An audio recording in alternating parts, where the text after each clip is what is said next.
YouTube, my name is Amber and welcome back to my blog. This week we're going to be talking about dating and being fat, or dating and not matching ads in movies and all these general ideas of what men and women should look like. But first we're going to go ahead and go with a weekly update on my weight. I didn't really do anything between the last vlog that I put up and this vlog. So I am pretty much at the same weight. I mean, I weighed myself and I'm 221, but I also did just eat breakfast. So I'm not gonna hold it against myself.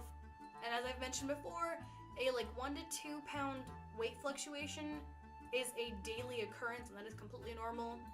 So like I said, at least I'm pretty much where I was and I'm not gaining weight, and we can move from there. I'm not really like the kind of person who goes out and like brags about my weight. I mean, obviously on this channel I discuss it because it's a fact and it's very integral to what I'm talking about, but in general I'm not the kind of person who's gonna run out there and be like, I'm 220, I weigh 220, unless I'm in a situation where I am heavily disagreeing with somebody who seems to think that because I am 220 pounds I cannot do something.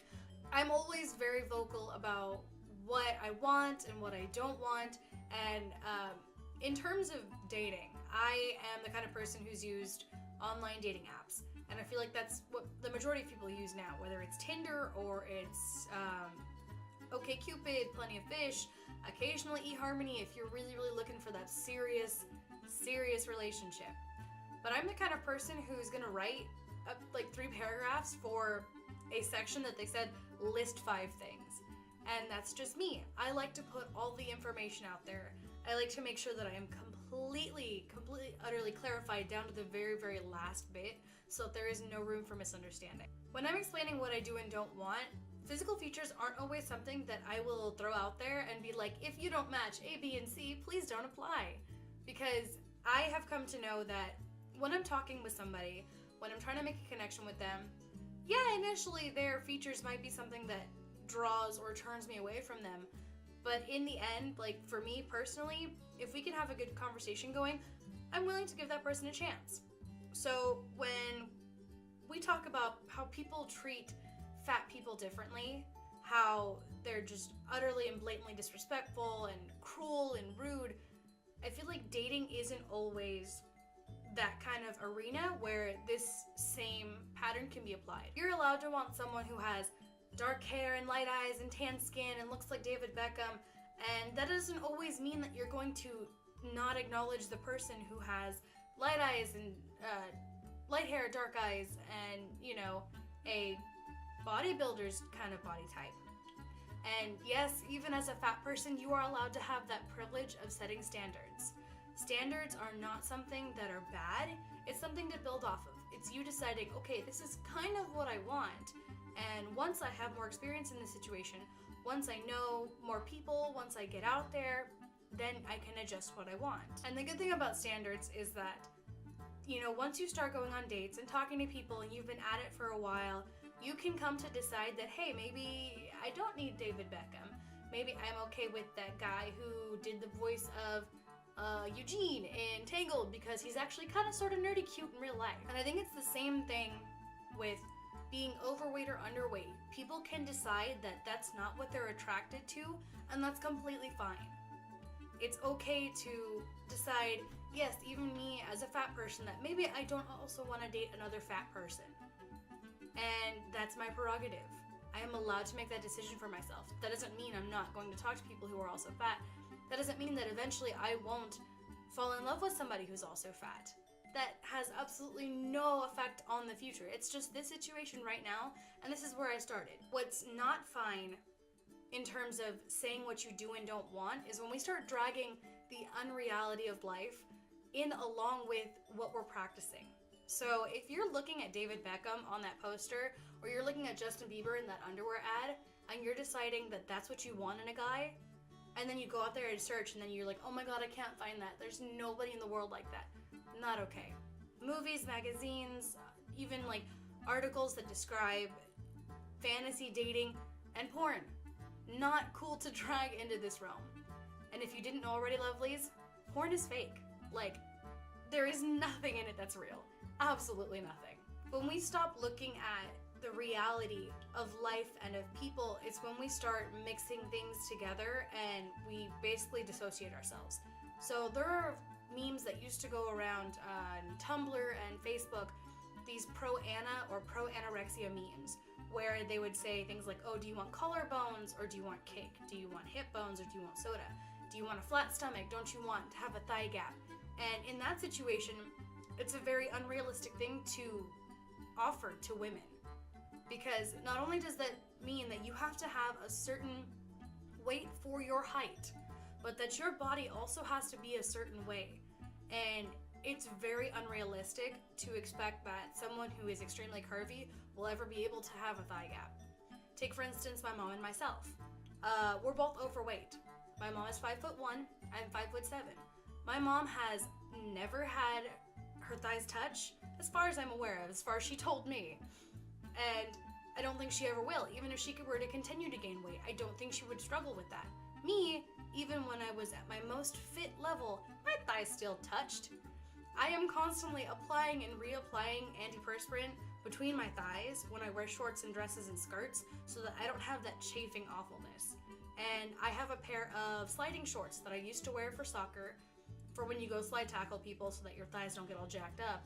And I wear those religiously underneath like my dresses and stuff because my thighs will always touch. And honestly, I've come to accept and to acknowledge the reality that no matter how much weight I lose, I will almost never have a thigh gap.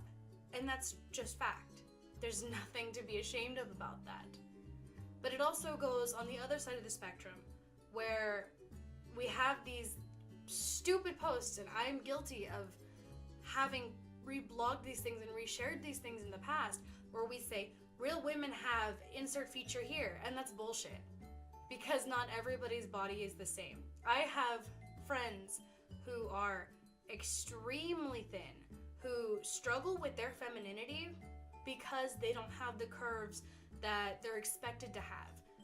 And men who don't have apparently enough masculinity in them because they don't develop muscles the same way that we're expecting them to. I don't want to try to build up this victim narrative here that if you're not matching these images, that you're at a loss, you're basically at a disadvantage, because that's not what's happening here. This isn't the same situation as the hiring game when getting a job, in which fat people are less likely to be hired because employers think that they're more lazy, or where you're going to buy clothes and you have to pay like $3 extra for the exact same shirt because it's a 3X versus a medium.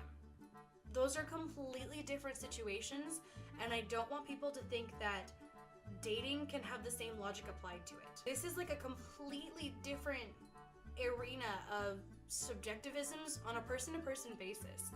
Your weight should not have an effect on the content of the relationships you build and the strength of the relationships that you build and what type of relationships you build with people. I've come to understand, like I said, that David Beckham might not be it for me. As much as I think I might want him, in the end, it might be the, Eugene voice actor that I end up coming to want, because people can change their minds. And that's the beauty of life, is people change their minds constantly. So if you're talking to somebody and, you're trying to work things out and you're trying to get in the groove of things and then are responding like you want to, that's on them. You have no obligation or requirement to convince them that you as a fat person or a thin person are worthy of their time and of their attention. In the end, if they choose not to give that to you, that's their decision and you're better off for it. There's never any need to pursue somebody who doesn't have that same interest of pursuit in you. There is no requirement for being desired and being loved in this world. Literally the only requirement is that you put yourself out there and that you want it. That's the end of it. Dating is kind of one of those areas where it's difficult for everybody. There are people who have been doing this for years and years, and then there are people who are just barely getting their feet wet in this, and everybody is pretty much at the exact same level in actuality. Because you're gonna have these people who have their tips and tricks because they've been doing this forever, and that doesn't mean that they're gonna get what they want. And then you have newbies, like myself, who are just kind of barely adventuring out on this, who may end up with a few lucky people. So don't ever think that your weight is going to set you at a disadvantage for anything in this world, especially when it comes to dating and love, because you're worth that, you deserve that, and honestly, like, there's nothing that could ever take that away from you. Alright guys, thank you so much for watching. It is very hot in my room right now because I have to turn my fan off and close my windows when I film, so I am in dire need of some air. But thank you guys so much for watching. I hope you guys are having a good week. I hope you're being kind to yourselves. I hope that if you haven't heard of the Hamilton musical yet, that you go on YouTube right now, like go to the space bar and go search it, because it is glorious.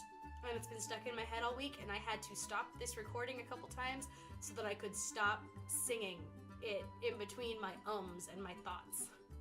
So yeah, like I said, I really truly believe that regardless of who you are in this world and what your body type is and what your physical features are like, it's possible to find somebody. Not everybody wants to find somebody, but if that's what you want, don't ever like start thinking that there's something wrong with you and that's why you're not getting dates. Like, especially if it's something concerning your body. It's not something like that. It's probably other people being just weird in general. So, yeah, I'll see you guys in the next video, and bye!